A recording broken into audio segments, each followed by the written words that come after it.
গল্পের নাম ভূতের বাড়ি। আজ দেখবে গল্পটির দ্বিতীয় পর্ব।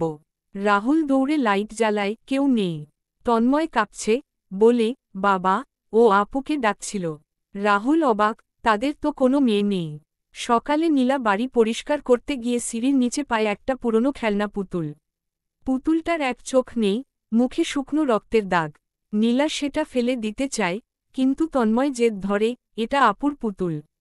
রাত নামলে আবার অদ্ভুত শব্দ শুরু হয়, টুং, থাং, যেন কেউ হাঁটছে কাঠের মেঝেতে।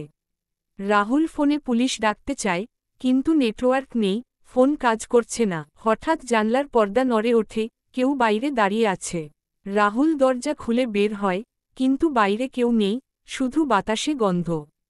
চন্দনের ধূপ আর পচা ফুলের মিশ্র গন্ধ। ভেতরে ফিরে এসে দেখে, পুতুলটা এখন ডাইনিং টেবিলে বসে আছে। তন্ময় ঘুমিয়ে, কিন্তু পুতুলের মুখে এখন হাসি। ভূতের বাড়ি গল্পটি 50 পর্বের। প্রতি সপ্তাহের শুক্রবার রাত 8টায় দেখতে পারবে। তোমরা ভূতের বাড়ি গল্প দেখতে হলে চ্যানেলটি সাবস্ক্রাইব করো, শেয়ার করো।